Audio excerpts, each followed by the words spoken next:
Ani na Bibiliya igitabo cyakoporewe mu kindi cyatirishije cyakubise kudeye turabira umwanya yego abakristo Yesu nashimwe cyane amina abasilamu namwe mutaragirirwa ibako ryo kwakira umwami Yesu ubuntu bw'Imana buze bubane namwe kose nuvuga ngo bubane namwe umunsi mutaragira nk'umwakira ariko muri kazoza aho muzofatira ingingo buze bubane namwe. Haleluya amina. Ikigo cy'umunsi kiravuga ngo mbega hagati ya Bibiliya na Korani ni kihe gitabo cyatirishije mu kindi kandi kikabitirisha nabi. Tugitangura ku ruhande rw'Abayisilamu bariko barabideha babona umengo ntibibaho ko rugamba bumvise icyo cigwa, ariko ikigo kingaho no munsi tujye tureke ngaho ibitabo bibiri turabe igitabo cyagiye kunobera mu kindi kikabinobera nabi. Haleluya amina. Kujya no kunobera n'ubuhinga kugira ubinobere ubizane n'ubuhinga. Jendi uko umunyeshuri twigana hari mu kigwa cya nutrition icyo gitwako turakora iki twako turategura jiri, twari muri jiri umunyeshuri ahashikiriye baramubaza ngo nibihe bifungurwa dusangamo vitamine Z ndakibuka icyo kihe uwo muntu umunyeshuri acaraduka kubera ko atavyarazi mu mutwe acatereja muri logise bariko baramubazamwo acabona hatangura acabona ngo tuberculose muri make tuberculose bisobanura igituntu. Urumva rero amajije ibifungurwa dusangamo vitamine C acavuga tuberculose bisobanura ngo ni igituntu yari kuvuga tubercule ni ukuvuga rero umuntu ashobora gutirisha agatirisha nabi. Yesu nashimwe cyane.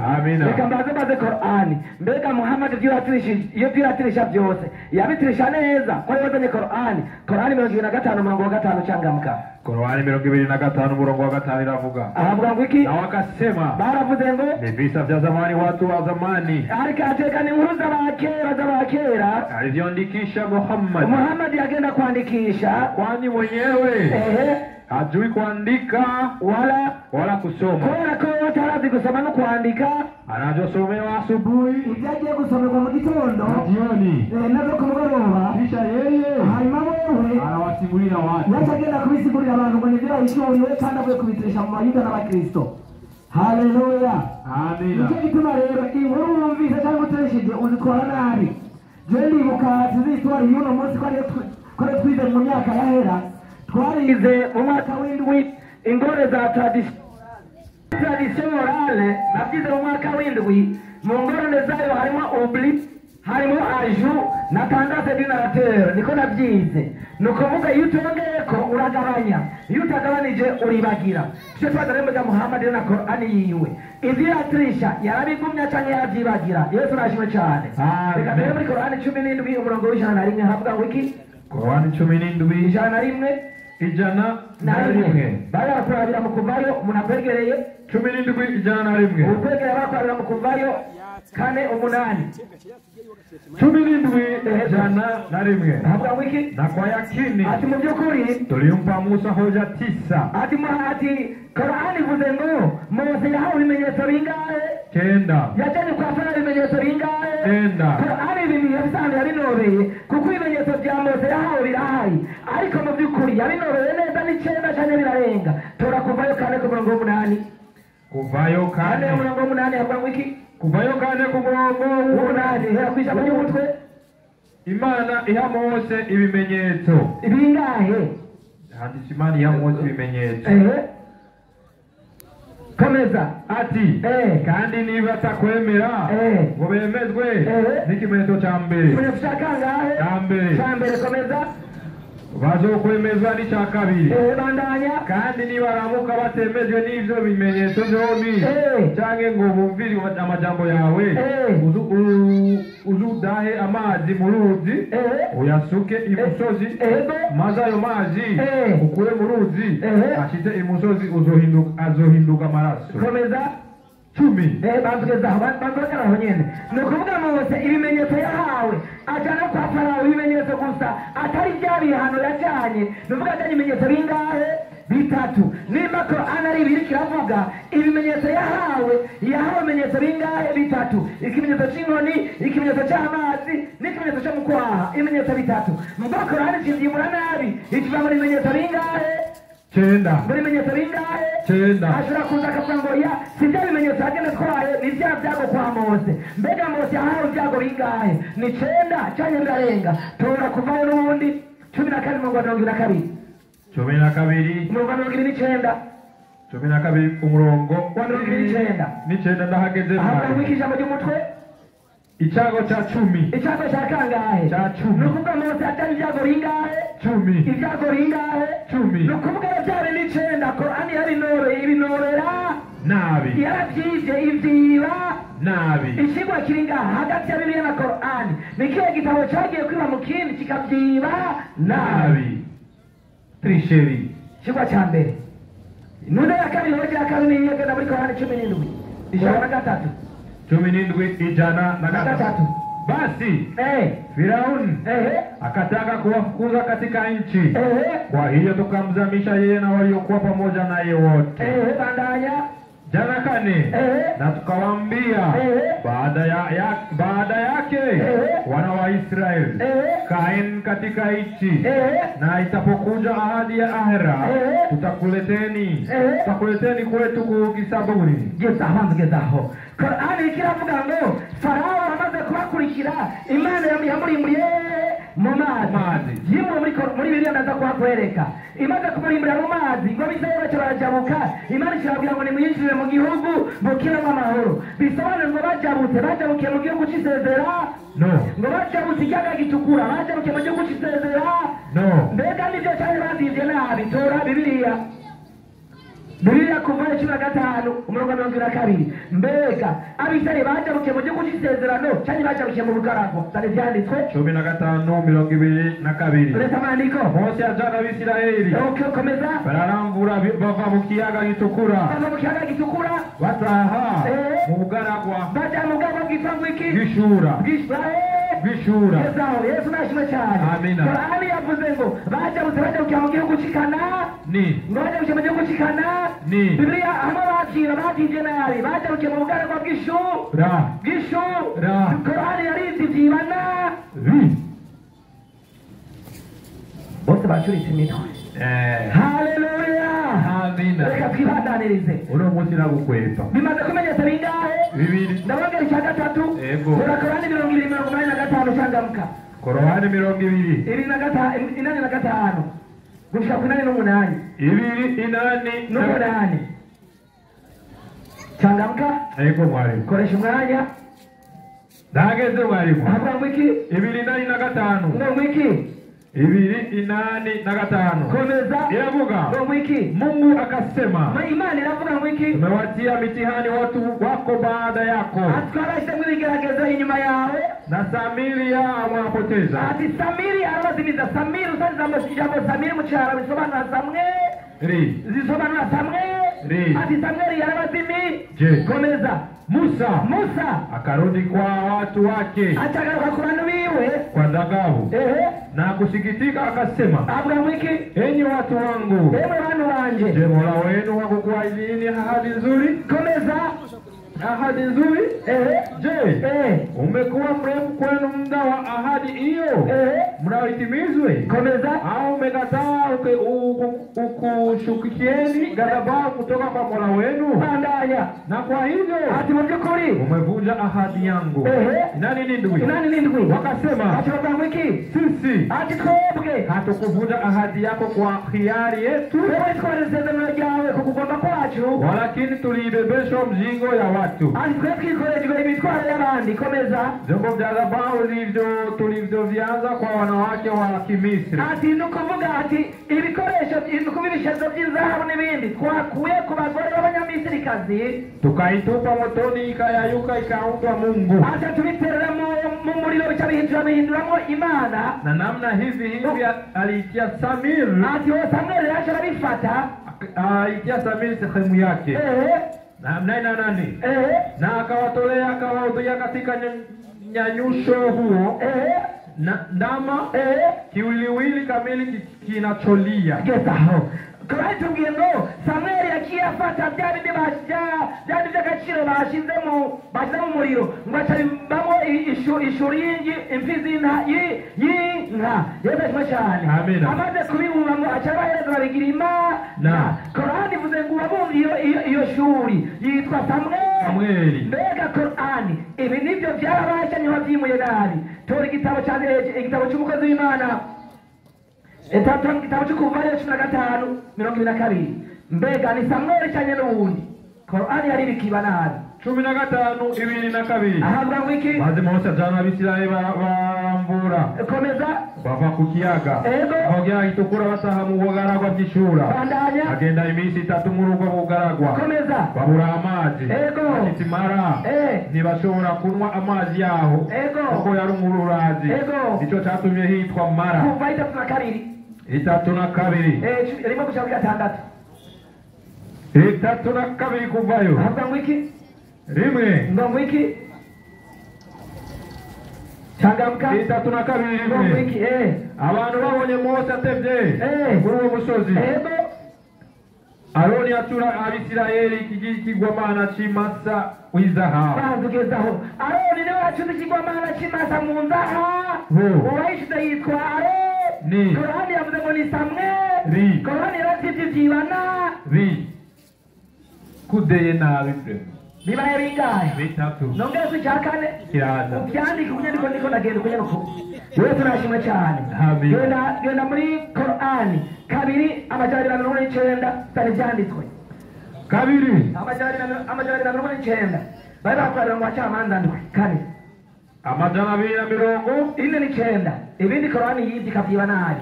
Korani Surat Bakara ahabwa ngo iki? 2:49 ahabwa ngo iki? Basi nuko rero Talut alipoondoka na majeshi alisema Mwenyezi Mungu atakufanyieni mtihani kwa moto mtakaokutana nao njiani huko mnaokwenda. Komeza. Basi atakayekunywa humo si pamoja nami, asiyekunywa atakuwa pamoja nami. Komeza. Ila atakayeteka kwa kiasi cha kujaza kitanga cha mkono wake akanywa hayo tu, huyo hana makosa. Tunaongezaho yeza cyane. Amina. Qur'ani irinze vugo bita Talut ni jambo ry'icarabu. Talut bisobanura Saul.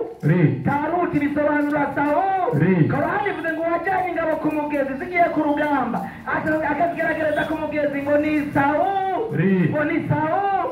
Qur'ani yaravyivibana mbega ninda bacamanza ku murongo 4 ku murongo 7 ku murongo wa 4 cyangwa indwi abacamanza indwi ku murongo wa 4 ahabwa iki? Uhoraho yongera kubaira Gideyoni. Uhoraho arirande Gideyoni abayitamo ngo ni Saul bibitwe ngo ni Gideyoni bandanya ati n'ubu abantu baracari benshi komeza kurenza urugero bamanukane ku mazi kandi ndabagusuzumire bazonja kukubarira ko ari we kujana bazugezaho uwajanye ingabo ku mugezi bibitubwiye ko ari Gideyoni. Itubwiye ko ari Gideyoni. Korani yatubwiye ko ari Saul. Korani yari itivyibana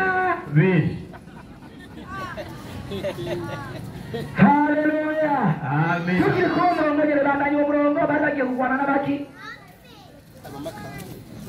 bandanya era ku majana 248 zira hejuru Korani amajana 2 yego na 248 bandanye yonyene amajana 249 bandanye yonyene na 249 basi atakayekunywa humo pamoja nami asiyekunywa atakuwa pamoja nami, ila atakayetaka kwa kiasi cha kujaza kitanga cha mkono wake. Komeza. Lakini walikunywa humo isipokuwa wachache tu miongoni mwao. Bandanya.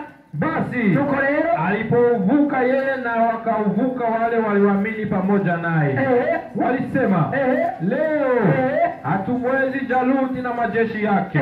Wakasema wale wenye yakini ya kukutana na Mola wao, makundi mangapi madogo yameshinda makundi makubwa madini ya Mwenyezi.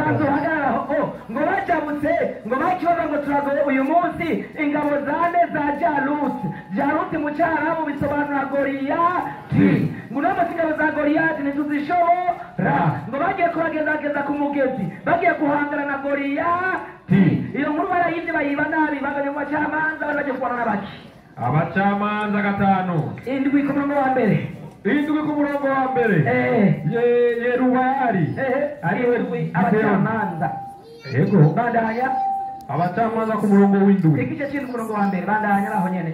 Yerubayali ariwe Gideyoni n'abantu bose bari kumwe nawe bazinduka kare baragenda basangaza ku iriba ry'Hirodi kandi Amidiyani bari bagaje hahera iburaruko bwabo. Geza aho nyene hagaraho nyene twumvise ngo Gideyoni igihe yabajana ku mugezi bari bagiye kurwana n'Abamidiyani bagiye kurwana n'Abamidiyani ariko Korani yavuze ngo bagiye kurwana na Goliyati bagiye kurwana na Goliyati Korani yaripivibana yarumuviriziya baraza kutubwira uyu Garuti haleluya tubandanye iyo Korani abonyene turakurongo watangwe amajana 248 amajana 248 surati al-Baqara unda barakuraba muri Yosuwa 3 murongo wa mbere na nabii wao akawaambia alama ya ufalme wake ni kukujieni lile sanduku ambalo mna ndani yake kitulizayo nyoyo zenu kitokacho kwa Mola wenu na namna masanzo yale yaliyoacha watu kwa Musa bandanya na watu wa Harun komeza wakilichukua malaika kukutieni yani limo katika hifadhi yao japo bantu hagaraho nyenaho batubwiye ngo isanduku y'isezerano yarokwa n'abamarayika ngo yarokwa n'abamarayika mbega iyo nkuru niyo cyane bayinobeye nabi hariya muri Yosuwa 3 ku murongo wa mbere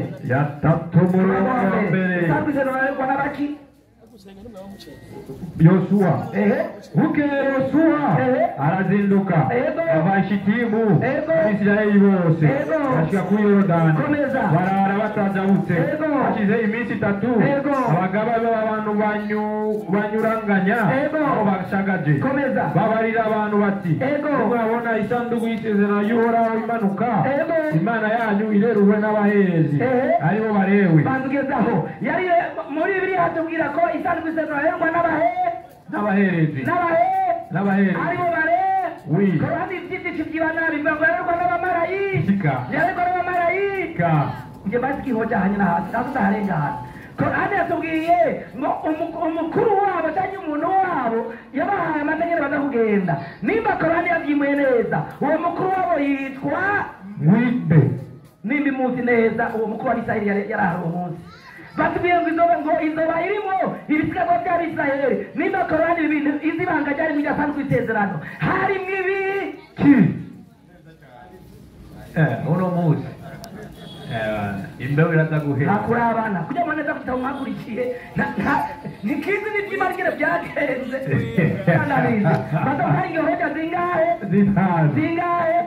reka ndahongere sindabarangiza genda Korani 11:42 Korani 11 urabona ko abitangurira 9:18 11:42 ahabe ine na kabiri 15 hapo wiki 11:42 Hudi hapo wiki ikawa hiyo jahazi inakwenda nao katika mawimbi kama milima na Nuhu akamuita mwanawe aliyekuwa mbali amekaa kuingia jahazi ewe mwanangu panda pamoja nasi wala usiwe pamoja na makafiri komeza akasema huyo mtoto nitaukimbilia mlima utakayolinda na maji komeza akasema Nuhu hakuna leo wa kulinda amri ya Mwenyezi Mungu bandanya isipokuwa yule atakayemrehemu Mwenyezi Mungu mara mawimbi yakaingia baina yao akawa miongoni mwa waliogarishwa bandugeza nukuvuga Korani yataweza muri Bibiliya ko ari inkuru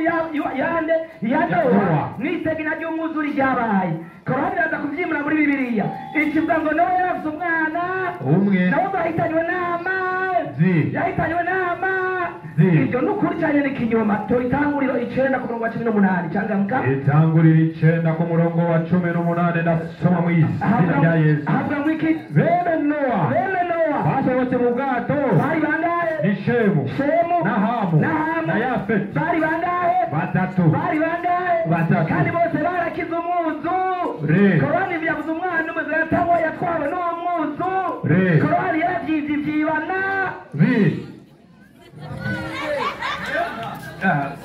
haleluya uno munsi ndamwongere sindamwongere mwongere ndamwongere Mwongere. Korani 6:74 canjamka Korani 6 74 gatandatu indwi na kane Tanijani nagaje mwari Korani 6:74 iravuga ngo wiki gatandatu indwi na kangahe indwi na kane Tanijanditswe nagaje mwari canjamka indwi na kane nakumbukeni Ibrahim alipomwambia baba yake Azar Abrahamu yarabisozewe yitwa Azari muri make Korani yaratahuye ko hari umukurambere yitwa Abrahamu. Ibyo Yego. iramugenda muri Bibiliya iramubona muge amaze kumubona ikirabizina Yesu ashimwe cyane Amen. Korani ikirabizina igimurana bagenda mu itanguriro 11:26 mbega se Abrahamu yitwa nde 11:26 ndasoma mu izina rya Yesu Yesu aguhe umugisha Tera amaze imyaka 70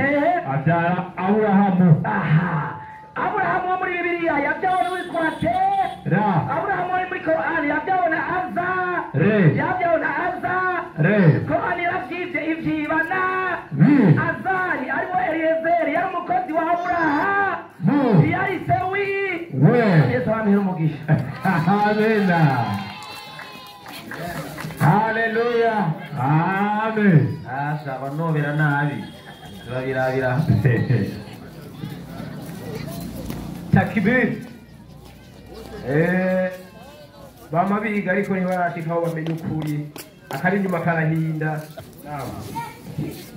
naam assalamu alaikum wa rahmatullahi wa barakatuh Wa alaikum assalam wa rahmatullahi wa barakatuh. reka tubanze dushimire uhoraho imana rugira byose amahoro n'imigisha byuruke kwa sokinwa n'abahanuzi nawe se uwundi ni umwarimu mwiza icyitegerezo cyacu n'umwa y'Imana Muhammadi sallallahu alaihi wasallam hamwe n'abasangirangendo biwe n'abayisilamu bazogerageza kumukurikira kugeza ku munsi w'imperuka dusaba uhoraho Allah ko atakomeza muri abarahuma amin Amen.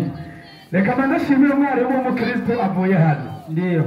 umwarimu w'umukristo avuye hano aremeje neza yuko Korani yibye muri Bibiliya Yego. yitwaje inyandiko yagiye aratanga yatanze inyandiko nyinshi Kabisa. ariko icyantangaje kuva aje hano sinigeze menya mbega iki gitabo wita Bibiliya kibye muri Korani yibye muri Bibiliya ino Bibiliya ni yande Naam. ntushaka kubura mu banza w'ikintu utazi yo cyazanaye kwanza banza umbwire uyu muntu wa mbere yanditse Bibiliya agahabwa Bibiliya akayita ijambo ry'Imana ugaca wiyumvira ko intumwa y'Imana Muhammad yaje kwiba muri Bibiliya iyi Bibiliya kwanza ni yande mbe Bibiliya uri kuravuga ni iyihe ko Bibiliya ari nyinshi sindatahura usanga witerera umwanya w'iwawe kubera iki mwarimu cyangwa ndazi Bibiliya 566 Ndio. sawa ndazi Bibiliya 573 Kabisa. hariho niya 81 Ni nyinshi. ibi byose byitwa Bibiliya sasa Korani uvuga ko yoba yibye mu yihe ntoriyo shaka urakoze cyane kugira ngo ntoriyo shaka ndaje n'ukuri cyenda toriyo shaka ndatoriyo shaka kandi ndakora kigero byagenze hano yagiye arasoma amajambo menshi imirongo yasomye yakoze nayanditse amazina y'abantu ngo yagiye ahindurwa ahantu yahereye muri Korani 2:5 soma inyandiko 2:5 Korani Mbanza kukinga kwera ndino na satani yavume. yego Kuzina ry'Imana nyanimbabazi nyanimpuhwe. Korani 2:5 gatahano haragira ati hagira ngo iki 2:5 mu gisinga ciwe aya 2:5 ahandi nabo bavuze bati ivyo ni ibitito ati ibyo ni ibitito vy'abakera ngo ni ibitito by'abakera Muhammad yagize gute Muhammadi yandikishije akabisomerwa yandikishije akabisomerwa yego uko bukeye uko bwije naho nagushimiye cyane kuko baje kumvuga y'abapagani b'abahakanyi ba sokuru bawe uhonyoza ikirenge muri cya kindi nyene cya ba sokuru b'abahakanyi babandi baza gupenda inyigisho z'intumwa y'Imana nde Muhammad bandanya harabandanya agira ati vuga uti mubabwire wabimanuye ni ujya azi ibanga ry'ibiri mu majuru no mu isi kutamanutse gamwi munsi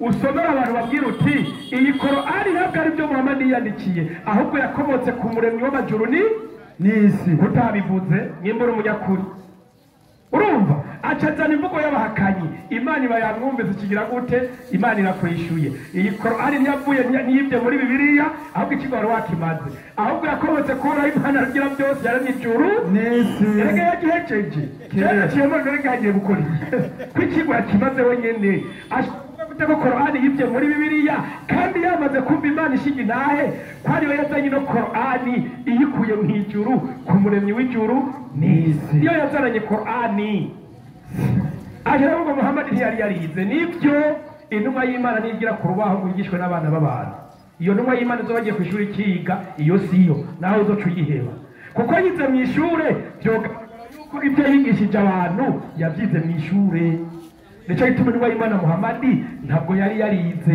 mbere n'indi yamwigishije 5 bagiye 5 Korani namanda ngo no mu rugero w'ubu yabyibye muri Bibiri yari ndirandage sobe inyandiko nyaruza 5 ego ragira ati yigishijwe Korani iyi Korani ntiyavuye muri Bibiliya iyi yayigishijwe nande n'ufise inguvu nyinshi umumarayika Jibril umumarayika Gaburiyeli nawe yayikuye he 8:5 Korani reka gutse muri Bibiliya Korani kira muri Bibiliya ndaje muri Bibiliya kubyo wasomye byose soma inyandiko 8:5 haragira ati agira ngo iki ahubwo iyi Korani ni nyeranda icyambere uze kwiyubira ko Korani ni nyeranda rero gutirisha muri Bibiliya atari gitabo atandwagihawe oya nukuri yanditswe ku cyarigenewe ceranda Korani yavuye ku cyarigenewe ceranda byanditswe ko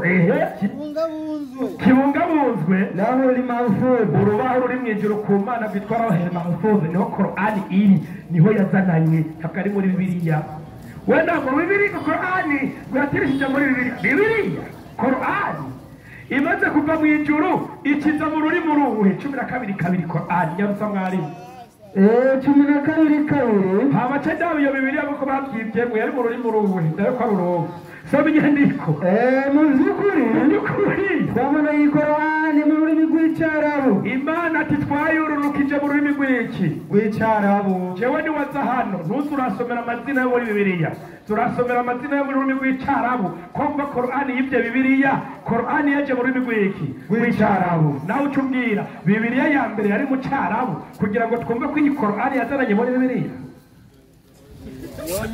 siko bimeze mu bizohoja gabake barumiwe uco tubwira Bibiliya originale ya Bibiliya yari mu rurimi uruhe mbe Muhammad waruzi izo ndimi zabo kugira ugende kwibyabo mu rurimi rwabo kandi ataguzi ariko ubona ko abantu byarabacanze intumwa y'Imana Muhammad ururimi Bibiliya yari irimo yararuzi ariko Imana ati we Muhammad iyi Korani yavuye iwacu kandi twayimanuye mu rurimi rw'Icyarabu iyo ni Korani ntabwo yibye muri Bibiliya acaca muri Bibiliya rero atanga gusoma amazina basoma imirongo myinshi 11 Korani 11:3 ngo birapinga ngo bisa n'ibyo muri Bibiliya urashobora gutana ikintu kizima cyavuye ku Mana n'ikintu cy'icyaduka batoye mu mwavu ukaza gufatanya ngo ikibye hariya kwe uranarindura nubahuka kazi n'abagihawe ubunyaruka tugenda ku kinyoma ngo nicyo kuri reka naguha akarorero abantu banditse Bibiliya ninde nande tora Bibiliya Katolika yavuze ngo nure mwishaka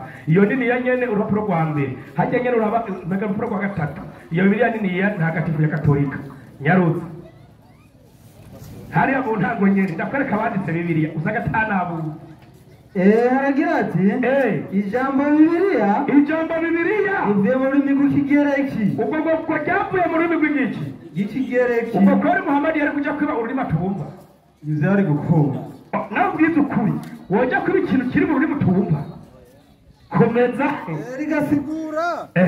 rigasigura ibitabo mu bwinshi risigura ibitabo mu bwinshi yani ibitabo byose dufise hano tubyegeranije byitwa bibiri wabyumvise byitwa bibiri sicyo kimufise komeza harabandanya yego kuva nko mu kinjana cya gatatu inyuma ya Yesu Kristo ibyo byagiye kwandikwa inyuma yande ya Yesu Kristo komeza abanditsi b'abakristo niho abanditsi b'abakristo ni mwebwe mwagiye gufata amanote y'ibyagiye biraba mu bantu si iby'Imana Yoshuwa nka Clement w'Alexandria na Origene. uwa mbere afashe amanote witwa Clement w'Arigene abo nibo bantu ba mbere batangiye gutunganya icyitwa Bibiliya.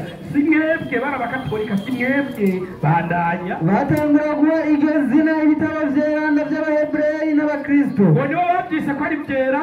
nda uranyerekana Imana yatumye Clement na Origene hehe arahatwereka mukanya ati Origene na Clement Imana yarabatumye kwandika Bibiliya. unyere ku murongo kuri Korani yakoporeye muri Bibiliya. komeza mu nyuma iryo jambo ryasizwe muri Bibiliya rivyara ijambo ry'urudende Bibiliya. ngo ryabyaye ijambo ry'urudende ryitwa Bibiliya. ndagufashije ni waruzi n'abagise izina Bibiliya, ntiwaruzi n'abakwanditse urwo rutabo. n'abagabo babiri witwa Clement n'uwitwa Origene. abantu bashaka kubaringanisha n'intumwa z'iki z'Imana. ni ukuvuga igitabo cy'agakura. ngo ni igitabo cy'agakura nyine bakubwira ko ari ishyamba. mu ishyamba byose ugirira iryo jambo y'amara ati iryo jambo y'amara nta na hamwe riri muri Bibiliya nyene. iryo jambo ryitwa Bibiliya nta na hamwe riri no muri Bibiliya ubwayo indani nta ririyo.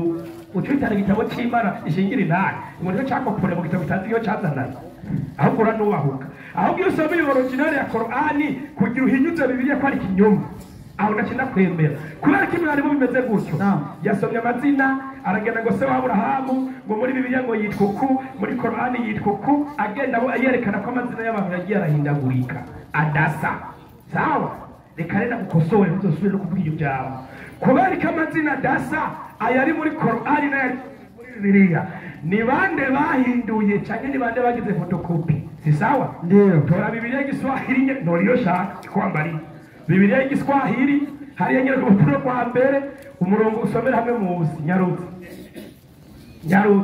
Bibiliya yazananye haragira ati hagira ngo iki hiyo kazi yenyewe kazi konyene haikuwa rahisi. kwa kazi ni kari koroshe. matumizi mbalimbali yametokea katika janibu mbalimbali za nchi hii. yego kwa mfano ilikuwa hapana kubudi kufikiri kwamba hili jina la Mungu katika agano la kale ndindira izina mu mwisezerano ryonyene rya kera mwabanje kwicara muri imviye muri Bibiliya Imana tuyiteguye iki tuyiha izina iriye. sawa ayo namanyanga mutangwe guhindura amazina yanditse muri Korani. ahubwo si Korani yimwe ni mwebwe mwanditse Bibiliya mwahinduye amazina. soma inyandiko wumve litaandikwa Jehova ngo mwiyumvire ngo tubyandike Yehova Mwenyezi Mungu au Bwana Mungu. Bwana ni sawa ngo Bwana Mungu sawa nyene Yehova ntibanabihurizako no muri mundu komeza. litakapopigwa chapa kitabu cha agano la kale ngo bamaze gufotora icyo gitabo cy'isezerano rya kera nyarutsa kutakuwa na maelezo maalum juu ya neno hilo. Pia kandi maendelezo ya majina yote na majina yote ya watu na ya mahali na ya hantu ilikuwa lazima yafikiriwe tena na mengine kutengenezwa. ayo mazina rarahushanye na Korani mwaricaye mwe murayahindagura ayandi muranyuranya. iyo ni Bibiliya yanyigira gute ibyivugira amazina y'abantu n'amazina y'ibintu. ayo ngo mwayayumviriye gushasha murayahindura ayandi mugira mashasha. iyi ni Bibiliya ibyivugiye bisigura ko Korani ni pingana na kimwe kubyabuza amazina y'abantu. ahubwo abapinze n'abakristo banapinze no mu mitwe yabo kubera byataguye kubanditse Bibiliya. ntusubira kuza kuyubira kuri Korani. jambo iri jambo lilikuwa kazi kubwa sana ukara kazi gakomeye cyane kwa sababu yako majina zaidi ya 3500 ngo hari amazina arenga 3500 mwahinduye muri Bibiliya. hamuze kubasha gutira ryo muri Korani ngo sicyo kujya Bibiliya ngo no twarabagunduye twarabahinyuye barahenda abatara basira endo besha bagasoma turatiko mwayahinduye. aho rero bijanye n'amazina ndafuse kabisa ntugaruke hano n'aya hantu ndafuse ntugaruke ariko Korani irapingana na Bibiliya. wayosubirayo nawe nyine byaramucarinda keretse ko so iyo Bibiliya. sasa mwarimu acagenda aca mu gitabo cyo kuvayo 12:29 no kuvayo 15:22 ngo Mose ngo abanyengene yajanye Abisirayeli asoma mu gitabo cya Mose. rindira mwarimu uragenda hariya muri cya gitabo cy'Amakavayo wa mbere sawa muri ya Bibiliya yabasekuru yo bakatolika niyo isoma muno muzi ndabe kwaje gusoma mu yera hakesha igitabo ngiye gusoma iwanyu naco bize muri Bibiliya yera ntakiri nundaba soma inyandiko rimwe 54 wumvirize ibya Mose biri muri Bibiliya yagiye kubiringanisha n'ibiri muri Korani ntabwo ibiri muri Korani bishobora guhura n'ibiri muri Bibiliya kubera iki mwarimu usoma inyandiko inyandiko iragira ati igira ngo iki kwigenekerezo g'15 y'ukwezi kwa Kiresevu ubwo n'ukwezi kw'Abayahudi nta n'ukuzi n'ingene baguharura Kisirevu umwaka w'145 umwaka w'145 umwami yubaka ishano ry'agahomerabunwa ku ruhimbi rw'ibangwa Nyeranda hanyuma mu bisagara by'Ubuyuda bihegereye bubaka impimbi bubaka ibintu by'impimbi nawe urazize mu mashengero wanyu ziruzuye ku miryango y'inzu no ku manama bahaturira imibavu ibitabo by'itegeko batoye rindira ibitabo by'itegeko batoye ariko arabwiye bya Mose urabona ko bya Mose na Korani ntibisaka ibyo muri Bibiliya no muri Korani ibitabo bafatana abantu by'amategeko no kuvuga icyo twita Taurati ibyagezwe bya Mose bagufatanya icyo gitabo byagenda gute bandanya nabyo bakabiturira babanje kubitabura ibyo biragenda mu bitabo muzi ko mwabitabu ibindi murabiturira urabona ngo nibisa kubera original mwayitabuye ibindi muraturira urumva ngo nibisa twaramagunduye uwo basanga n'igitabo cy'isezerano umuntu nawe basanga n'igitabo cy'isezerano cyangwa hagize uwemera kuzigama itegeko cyangwa umuntu yemera kuzigama ibyagezwe cyangwa itegeko ingingo y'umwami yamucirwa gupfa ingingo y'umwami bakimucirwa kugira ngo gupfa igitabo nk'icyo mu bakigifisa bandanya uko niko bahana n'inguvu nyinshi ku kwezi abafatirwa mu bisagara by'Isirayeli abantu bose bafatirwa mu bisagara by'Isirayeli ku bantu bagiye kwemera igitabo cyavuze cya Taurati cyangwa ibitabo by'amategeko cyangwa iby'isezerano abo bose babanje kubagandagura no kubica bica bigenda gute komeza ku igenekerezo rya 25 ry'ukwezi barahereza imbagwa zabo baragenda bagahereza imbagwa zabo n'umunsi nabo babihinda mu munsi wa Noheli sabanye bandaye uri kwa ruhimbi rwari ku ruhimbi rw'imbagwa Nyeranda komeza abagore baba bagenyereye abana babo abagore bafatwa basiramuye abana babo bacirwa hakurikijwe iryo tegeko bacirwa ubwo gupfa bakurikije iryo tegeko mwabyumva izina ryageze basanze usiramu gaciwe n'umusiramu kerera uyu mugore yabyaye umusiramu yamusiramu ati ninga niko byari bimeze igitabo nacumvise n'uryari inzoya zabo bakazerereka ku bikanu vyabo baca bafite inzoya bakazerereka ku bikanu hejuru urabungizi bwa nabi bw'abo bagabo bakica bo mu nzu bose babagenyereye bagaca bica abantu bose bo mu nzu bagenyerewe aba uwo basangana igitabo cy'Imana baza kuringanisha na Korani Korani n'amajambo yavuye kora Imana rugira byose aba nabo bitabo by'Imana bo babifatana baramwica uwo badafatanya igitabo cy'isezerano cyari cy'ibyagezwe uwo banica bakigufatanya bagatabagura aha kweri ngaha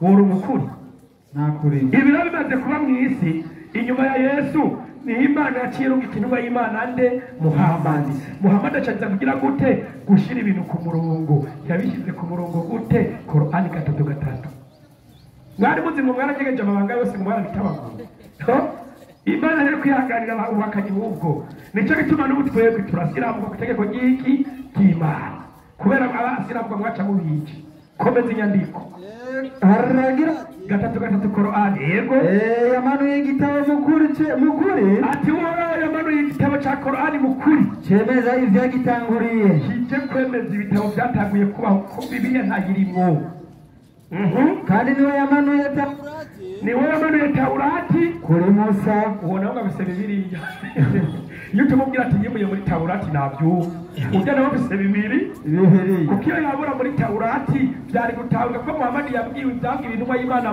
Mose mugubwiye ngo yakuye muri Bibiliya ubwo rutabura rujana kwa Keremeni na Origene nibo bakwandikira icyo gitabo komeza ninjiri kuri Yesu. iyo tuzanira injiri original ya Yesu apana ya Matayo na Luka na Yohana na Runa Mariko kuko iyo niyo tubona iya Yesu shiraho utubwira uti Muhammad yakuye kwa Yesu ujya cavuga ati none bose ntibari bamwe eka nakosa ni baba wabaye nohumye sawa wabayishuriye n'umwe wahishuriye Dawudi n'uwahishuriye intumwa y'Imana nde Muhammad ariko uzanye Bibiliya icushire Keremeni na Origene kuko nahandi na hamwe Imana izi igitabo cyitwa Bibiliya nimuhazi zana inyandiko sawa zana iki inyandiko acaragenda mwarimu muri Korani 2:249 soma iyo nyandiko 2:249 yego haragira ati hagira ngo iki 2:249 Taruti amaze gusohoka n'ingabo ziwe aravuga ati mu by'ukuri Uhoraho araba ikigeragezo